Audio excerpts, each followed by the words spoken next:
Bom dia, nono ano, tudo bom com vocês? Então, como eu tinha combinado, eu dei essa aula online, mas estou gravando vídeo também para vocês da Meta 17, falando um pouquinho inicialmente sobre composição, certo? Que é aquele processo de formar as palavras por meio da união de duas ou mais palavras, certo? Há dois tipos de composição. A composição que eu chamo de composição por justaposição e a composição por aglutinação. Nós veremos cada uma delas agora neste momento. Quando eu falo em composição por justaposição, você tem que imaginar a união de duas palavras sem que haja mudança na pronúncia dessas palavras. Ou seja, pessoal, essas palavras continuam sendo pronunciadas e escritas exatamente como elas eram antes da composição. Então, veja lá, passatempo.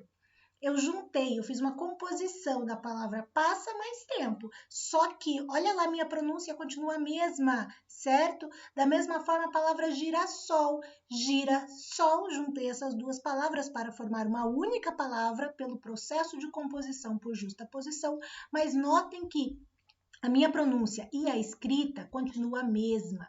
O outro tipo de composição que eu tenho é a composição por aglutinação, que é aquela que ocorrerá, certo? Após a composição.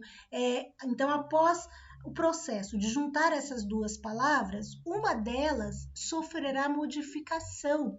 Essa modificação pode ocorrer na pronúncia e na grafia, ou na grafia. Então, olha lá, eu junto boca e aberto, formo boquiaberto. Notem que a palavra aberto eu não alterei, mas a palavra boca eu alterei para fazer essa composição. Então, ficou boquiaberto, mudei um pouquinho a palavra, por isso que essa composição é por aglutinação. Olha outro exemplo lá, em boa hora. O em eu não mudo. O hora e o boa, eles possuem aí uma pequena mudança. Então, alterei um pouco a grafia ou a forma de pronunciar. Uma palavra que se juntou com outra num processo de composição, vou chamar de composição por aglutinação.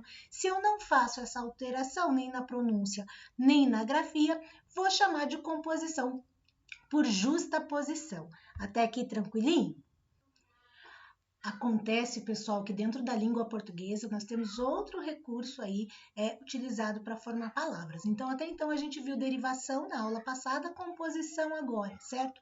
E tem mais um recurso. Esse recurso é aquele mecanismo linguístico que nos permite formar palavras por meio, olha lá, da imitação de sons e ruídos produzidos por vozes de animais, de objetos, fenômenos naturais, instrumentos musicais, campainhas, entre outros.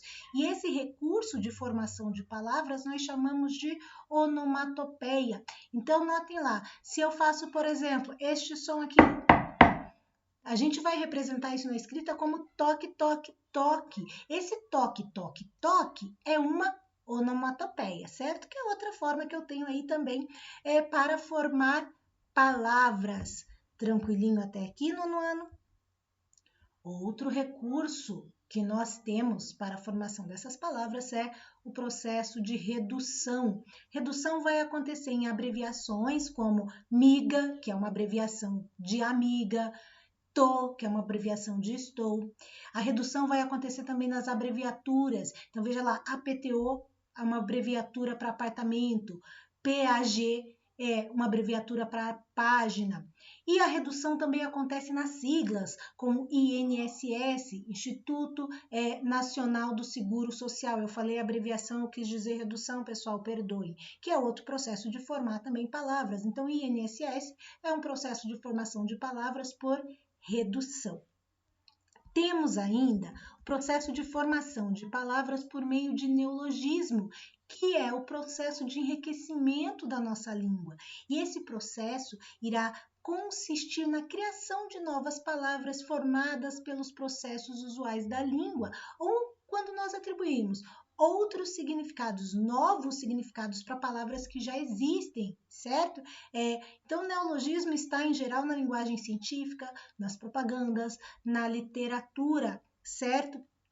Aqui ele te dará o exemplo em dois títulos de canção, Carnavalha e Traba Livre. Veja, juntou ali, criou uma palavra, criou um processo de uma nova palavra na língua, que é essa palavra trabalhivre, que não existe. Guimarães Rosa, um importante escritor brasileiro, gostava muito de trabalhar com neologismos, em palavras como, por exemplo, retrovão, que seria trovejar novamente. Note que a palavra retrovão não existe, ele cria essa palavra por meio de um processo já existente na nossa língua, certo? Tranquilo, pessoal, até aqui?